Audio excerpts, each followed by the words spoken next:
Yes. Okay, we're continuing this beautiful mimer, this speech by the Lubavitcher Rebbe, which he gave in 1966 about the what's the uniqueness of Chassidut. What is the uniqueness of Chassidut? What do you need Chassidut for?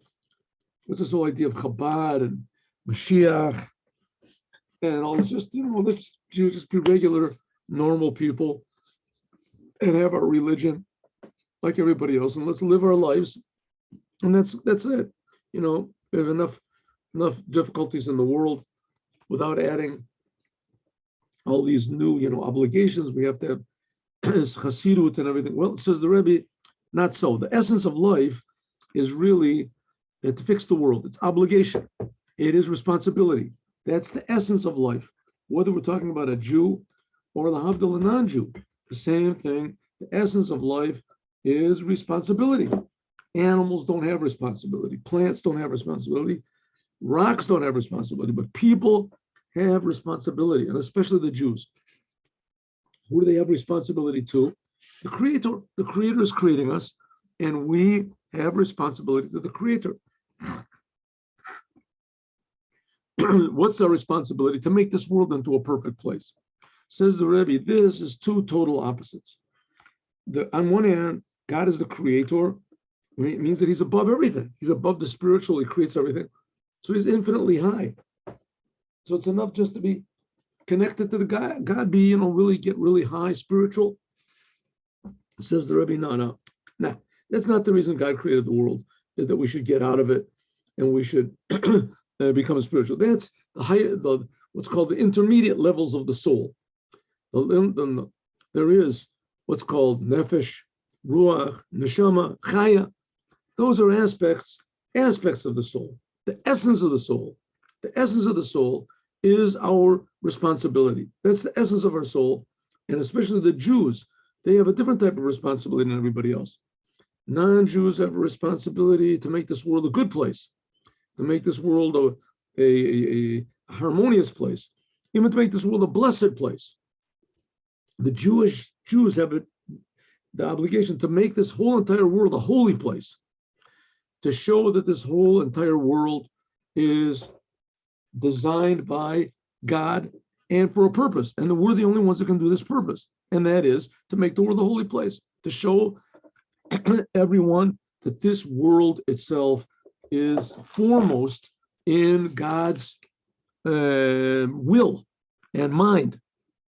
Here God gave the Torah. Here God will build the holy temple. Here there's going to be the raising of the dead.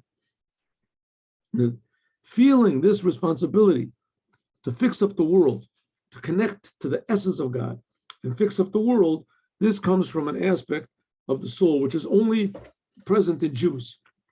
And this is called Yechida. Yechida. In the soul is what's called Nephesh, Ruach, Neshama, Chaya. That can be classified as Nephesh is the power that enlivens the body. Ruach enlivens the emotions. Neshama enlivens intellect. Chaya, this enlivens willpower.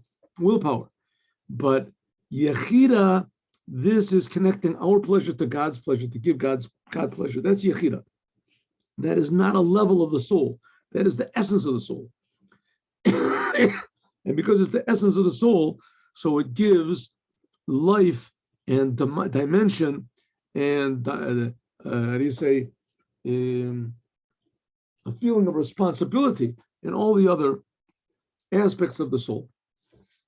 Yechida, that's the whole idea of Moshiach. Moshiach is going to reveal this new type of life, this new type of godly appreciation in every single human being in the world, Jews first. And the Rebbe gave us a little bit of example. What does it mean feeling this new life, new obligation, new dimension of reality? What does this mean? So the Rebbe took 4 different interpretations of this prayer that we pray in the morning. The first thing when you wake up in the morning, you say this prayer, I'm thankful to God that gave me back my soul. And the Rebbe explained that according to the simple meaning, that corresponds to Nephesh, to a homiletic meaning, that corresponds to Ruach. That's called in Hebrew, it's called Remez. Then there's a little bit deeper meaning. That's called Drush. That's the Midrashic meaning. That corresponds to the world of Bria. And then Sod, the secret, that corresponds to the world of Atzilut. Atzilut, that's the secrets of God, revelation of God in the Torah. And he explained all this sentence that we say in the morning. I'm grateful to you, God, that you gave me back my soul, according to the simple meaning, the homiletic meaning, the Midrashic meaning, and the Kabbalistic meaning. And then he showed how interpreting these four different ways according to Chassidut, it just increases, it gives a whole new, what do you want to say, a vista of what these things mean. What's the simple meaning? What's the homiletic meaning? What's the Midrashic meaning? And what's the Kabbalistic meaning? And in a short way, the Rebbe explains like this. The simple meaning is you're thanking God that he gives me back a soul, keeps me alive. Chassidut adds in the Yechida. Thank you, God, that you gave me back a Jewish soul. A Jewish soul is totally different from a non-Jewish soul. Like we said before, a Jew has this connection, this inner connection of Yechida. What's the remez? The remez is, and when I wake up in the morning, this is hinting at the raising of the dead. The raising of the dead, that one day, just like I wake up in the morning, all the dead are going to wake up. Said the Rebbe, that's the homiletic meaning. How does Chassidut put spice on the homiletic meaning, make it more Jewish? Namely, that not one day that there's going to be the raising of the dead, but every moment God is creating the world brand new from nothing. Every moment.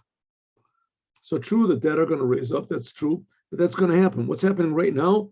Every moment God is creating the world brand new from nothing. That's how Chassidut adds a whole new dimension to the homiletic meaning. What about the Midrashic meaning? The Midrashic meaning is that God gives me back my soul, even though he doesn't have to. The same way when I borrow, if someone borrows money from me and he leaves me his, let's say, car as collateral, is I have to give him back the car whenever he needs it. And then he'll give it back to me. Doesn't make any sense, but that's the way it is. The same thing with my soul. God gives me back my soul, even though I don't deserve it. I didn't pay God back. So also I have to give back a person his collateral whenever he wants it. That's a law of the Torah. It doesn't make any sense. That's the law. What does Chassidut add on? It says the fact is that none of the laws of the Torah make sense. All of the laws of the Torah, you should do them only because God says, even the most logical laws, they come. And finally, the Kabbalistic meaning is with the connection between Yesod and Malchut. And God said Yesod, that hints at the essence of God. It's above Malchut, which is the creation of the world. So it's something above the creation of the world. So that Chassidut comes and tells us that the world is being created from God's essence. Not just that God is creating it all the time. You might think he's creating it all the time by means of some, other power, right? Other power. But God is removed from it. No. God personally is creating every detail of the world constantly. So this then adds on how Chassidut shows. Number one, the Jews are totally different from everybody else. Number two, God is creating the world constantly, every instant. Number three, all the commandments come from the essence of God. And number four, not just that God is creating the world constantly, but he's creating the world from his essence. Okay, that's a short resume of what we've learned up to now.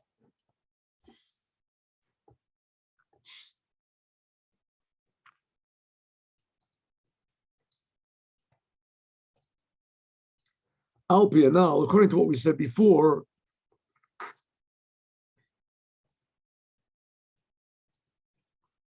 in the beginning of the previous chapter, you knew we can understand the words of our rabbis she'omru, that they said, al kama milos pratios, that there's all these different benefits that Chassidut brings. That this is the idea of Chassidut. Remember, we said that it woke up the Jewish people. That's like the Jewish people were in a state of sleep, and the Baal Shem Tov with his Chassidut, he woke them all up. They were like in a coma, and that Chassidut comes to not only change our natural traits, but also to refine the natural traits, to make them godly traits. Remember that right in the beginning, the 4 things that Chassidut does. That's 2 of them. 3, that Chassidut makes godliness understandable to even the most simple people. Godliness can be understood by even these ideas of Kabbalah can be practical and useful for every single person, the closeness of God and etc. And a Chassid is a person that does more than what's expected from him. That's what we said. Okay, these things are sort of simple. They deal with human personality, with personality improvement. You need Chassidut for this? Says yes, because even though that these things are only results from Chassidut, they're results from Chassidut, namely that everyone can start to understand a little bit about God, the essence of God, and that everyone can not only change his emotions, but he can refine his emotions. Good emotions, make them even more godly, and that everyone will do more than what's expected from him, and that Chassidut wakes up the Jewishness inside of every Jew. These are only branches. These are just offshoots of the main thing. The main thing is fulfilling your responsibility to God to make the world a better place. But nevertheless, by means of these things that we said, these benefits that Chassidut brings, somehow or other, this really expresses the essence of what Chassidut is. Because HaRa inyan etzmi, something which is essential, an essentially good thing, hu shemafafea umachdir benimsa b'kol pratim. It's found in all of the details. Ad the prata yoter katan, until the furthest detail, like we said before, Nephesh being Gilui and Etzem, a revelation of the essence. Just like take a simple example. A person learns Torah. He learns Torah, he sits and learns Torah, he's a big rabbi, and he has pupils. But what? He loses his temper. He gets all angry, right? You see, he goes to the grocery store, and the cashier charged him too much. All of a sudden he gets angry. What happened? The fact is, he could be the biggest genius in Torah. Anybody who has a question in Torah will come and ask him. No bigger genius than this person. He knows all the secrets of the Torah and everything, but he lost his temper. How can that be? So you can say, so what? Big deal. He lost his temper. That doesn't in any way impair the fact that he's a big genius. He says, yeah, you're right. It doesn't. He is a big genius, but he's not a human being. He's not a human being. We see, if so, that all the Torah that he learned, that it didn't really affect him. It affected his mind. It affected his position. It affected, now he knows how to make a pose, right? That he's a big, high person. When he comes into the room, everybody stands up for him. But the fact of the matter is he's just like an animal, just like a dog. You take away his bone, this person gets angry. Okay, but isn't that, it's a natural thing. What's the big problem? So the guy loses his temper once in a while. You're making all this bad things about him. Yes, the Torah is supposed to affect every aspect of the person's personality. If it doesn't, then it shows that there's something wrong, even the lowest aspects. It shows that there's something wrong with the highest aspects. Therefore, that's the essence of what Chassidut is. Chassidut comes and it improves a person's day-to-day personality. It makes the most simple people able to understand ideas of God in their day-to-day life. In the day-to-day life they have. It makes it that every the most simple person, the Jewish feeling wakes up inside of him. And also it makes him that he wants to do more than what he's obligated to do. Those are the 4 things that the Rebbe listed in the beginning. says, therefore, the previous Lubavitcher Rebbe, he stressed, Misichos, a lot of his speeches, Shakol and Shalomdim, everything you learn in Chassidut, it has to bring into actual deed. Because by means of actual serving God, Bepoil, and actually changing the world in the most minute things that you do, that is really the essence of the teachings of Chassidut, that you can see in everything that the person does, how he's naturally happy and positive and loving and caring about every detail in the world as much as he can.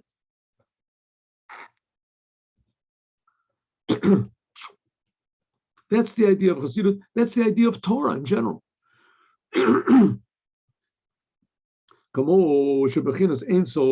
Just like this aspect of the infiniteness of God, that Chassidut deals with and talks about so much.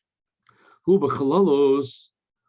can find it in a general way also in all the four aspects of the Torah. Like we said before, about the Pshat, Remez, Drush, and Sod.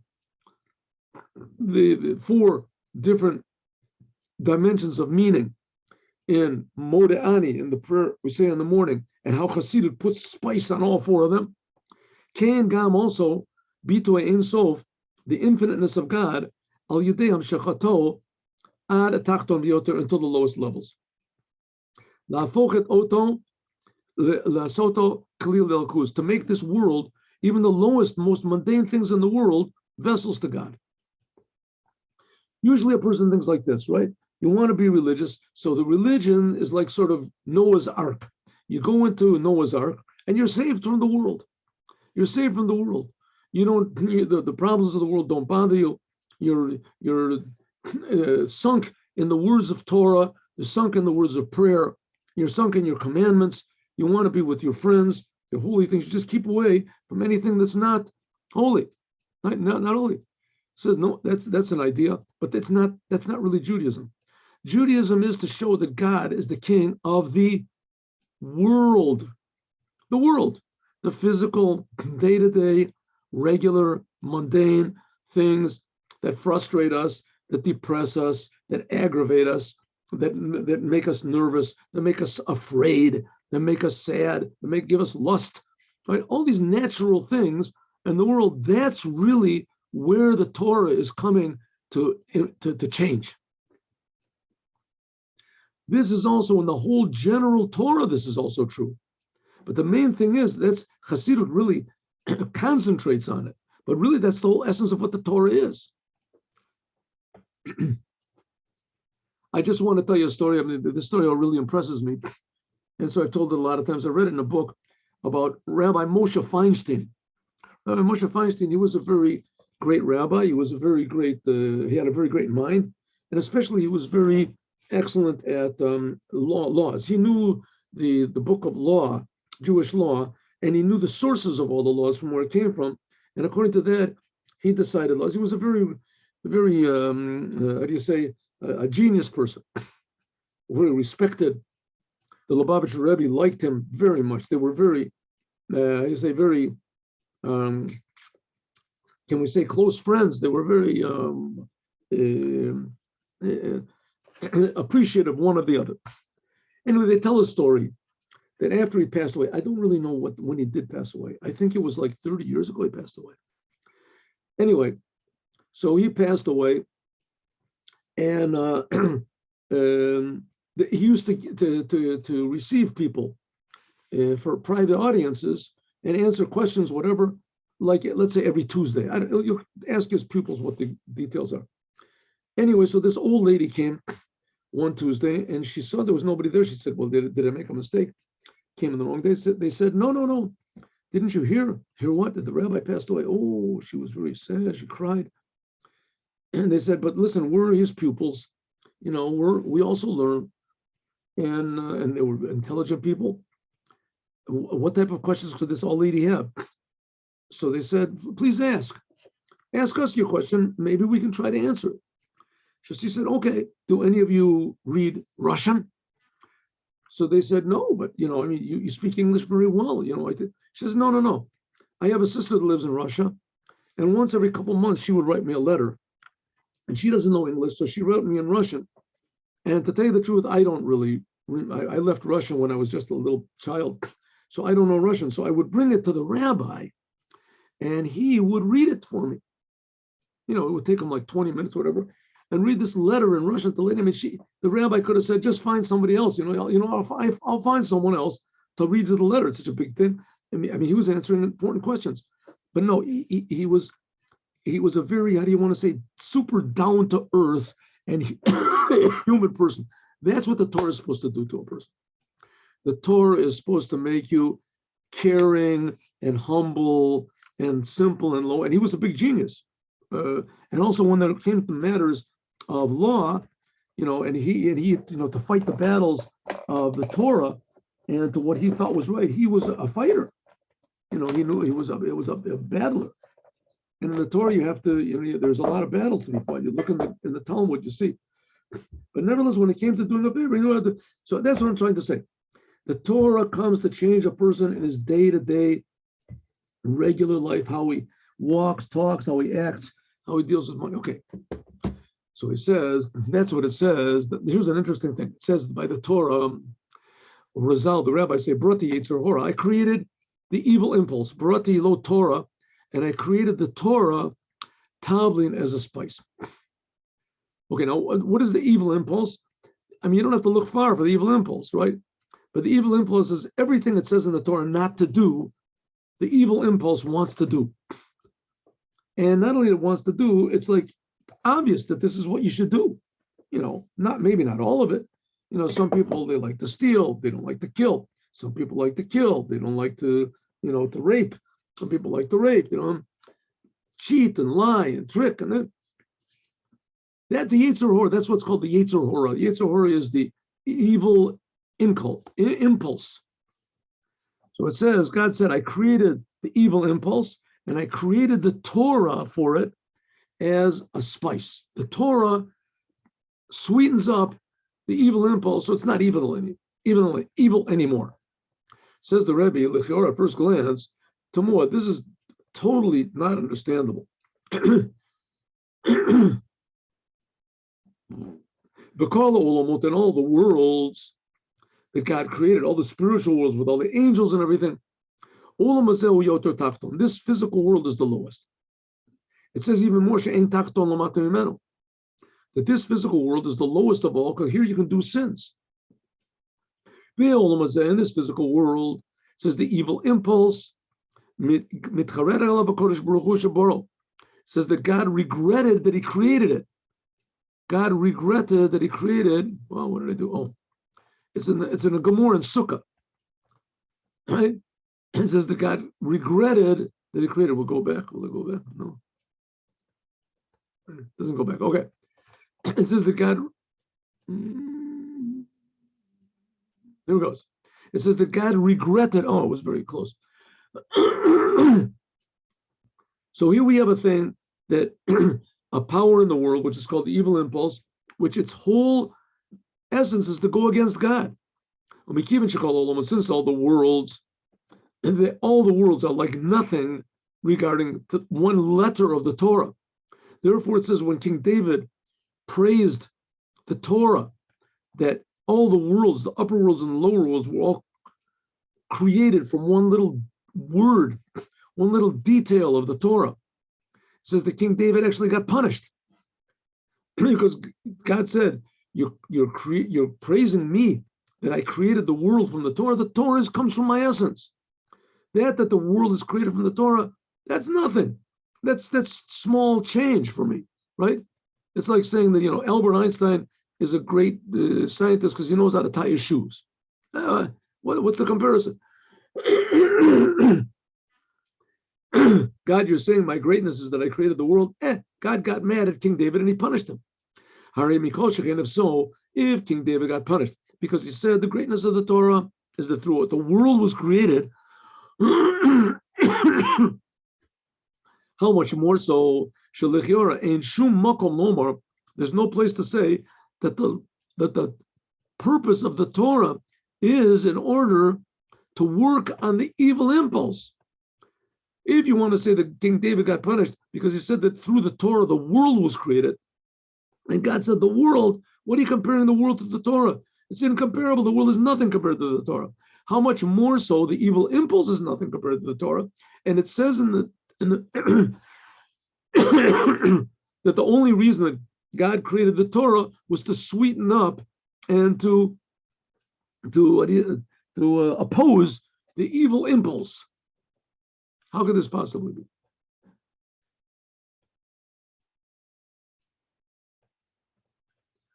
Now, but now we can understand why. Why? Because the whole essence of what the Torah is, as the Torah is in God's essence, is expressed specifically in this, that it can fix up the evil impulse. Because we say the highest thing is proved by the lowest. Even since the power to transform the evil impulse. What does it mean to put spice on it? It means like you have a piece of meat, and raw meat. I mean, there are people that like to eat it, but I don't know who they are. I'm certainly not one of them. You have a piece of raw meat, you know how to spice it up, you know how to cook it. There's some people who are chefs, they know how to cook. They get paid fortunes, right? Then there's fine restaurants, and they know how to take a regular piece of meat like everybody else's meat, but they know how to make the meat. Oh, it says that's called letabel. They know how to fix up the meat so that it doesn't taste bitter. The same thing, that's the Torah. The Torah is tavlin. It's a way to fix up the evil impulse and to transform it to good. It says, oh, come on, that's a very low thing from the Torah. Says the Rebbe, exactly, you're right. And that's the whole purpose of the Torah, to come down to the lowest places and fix up the world. This comes from the power of God's essence. That's why God put man in the world, is to fix it up. Asher bor Elokim la'asot. Rebbe said the explanation is like this. Kol hagiluim, all of the revelations in the world, even the highest, all the angels and these other levels and spiritual, Kabbalistic levels, Atzilut and this, because they are all levels and they're all different types of light of God. HaRa. So therefore, if there is anything which is bad, the opposite of light, can oppose these levels of godliness. He can't be transformed to good. We had the story, remember, Rabbi Akiva said he went into the secrets of heaven, the deepest secrets, with three other great, huge rabbis, immense tzaddikim, and all of them came to very, very tragic endings, except for Rabbi Akiva. Except for Rabbi Akiva. Why? Because all of them were spiritual. All the others were spiritual. And spirit cannot stand against evil.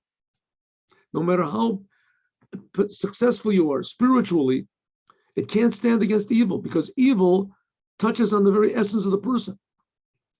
The only way that you can fight against evil is from the essence of God.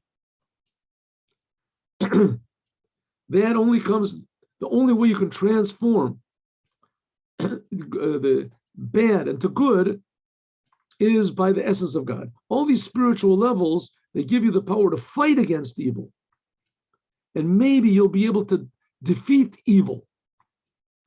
But only the essence of God, which is the simplest of the essence of simplicity, and it has no tziurim, no description, no definition, like we said, yechida, of the soul.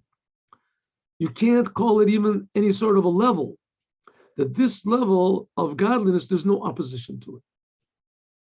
So automatically, you can change bad to good.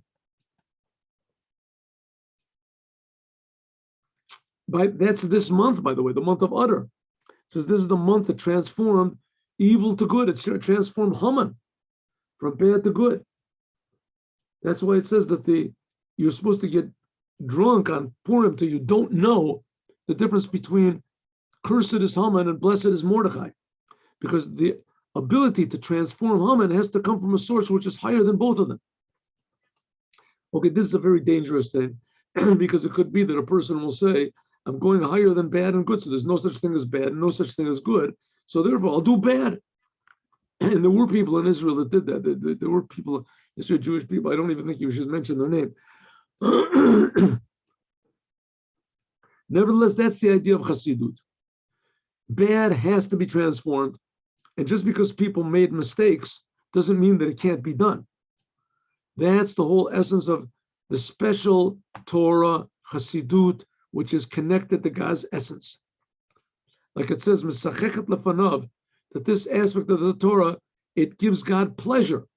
Schok v'tainug, pleasure and joy, which is above Shalomai Labal Yadei Biru, this joy that God receives, this happiness that God receives, is like people get enjoyment from sports, right? It's a multi-trillion dollar, quadrillion dollar enterprise, sports. People pay all sorts of money just to see the best two teams battle against each other. It's a tremendous joy because that's from the essence of the soul. The essence of the soul, victory. Even though this is sort of a vicarious victory, right? We're seeing one team fighting against the other. We're not doing anything. We're just screaming and yelling. But nevertheless, it activates something very, very deep in the soul. Well, this is the way that the reason it's so. Excuse me. The reason that is so is because by God it's that way. This whole entire world opposes godliness. The only power which can really rectify and transform this bad into good has to come from God's essence. And that's this level of yechida of the soul. That's the yechida of the Torah. This transforms, it transforms darkness to light. And that's what it means, that it gives God joy. By transforming the darkness to light. In this case, God is the crowd. He's the audience. And he's watching in this world to see if we transform the bad to good. The first one to realize that was the purpose for the world to be transformed from bad to good, it was Abraham. And there's always the big trick that a person, right, that God can bribe a person to stop. You're going to go to heaven. Think about yourself, you go to heaven. And a lot of people say, oh, that's good for me. I'm getting out of here. I want to go to heaven. And you do go to heaven. Could be you'll go to heaven 100%. But you're not doing what you're created for, right? That's a bribe. The real purpose we're in this world is in order to perfect this physical world. But the only way to do that means you have to deal with the evil impulse as well. And the only power that can do that is the power of the yechida of the soul, the essence of the soul, the Jewish soul. And that's what Chassidut comes to teach. That gives God pleasure, Mesacheket, that the Torah expresses the innerness of the Torah, the innerness of the Jewish soul, and the innerness of God as it is united with the essence of God. That's the power to transform this physical world from darkness to light, from bitterness to sweetness, from bad to good. And this is in our day-to-day life. Everything that we do, say, feel, think, can be directed to the creator of the universe. When we try to do it, you see there's all sorts of opposition inside of us. Oh, I forgot, I got to call somebody. Oh, I have to do that. I got to eat. Oh, I have to sleep. I have to this. All of a sudden, there's all these disturbances that come. And to a person, there's things that, oh, this makes me mad, and this makes me depressed, and this makes me confused, and this makes me this. These are all things which come from what's called the evil destructive impulse. And the power, it's a battle. It's not an automatically thing. But the power to do this, the weapon to do it, that's learning Chassidut and activating the yechida of our soul to be aware of the creator of the universe every moment. God willing, next week, we'll learn chapter Chaf about how we can see that the essence of man is to fix up the physical world. We talk about Dalet Amos, the 4 Amos of a person. God willing, next week, hope to see you. Have a good month. Chodesh You Tov. too. Chodesh Tov, all the best. You too. When Adar comes in, we have to be happy.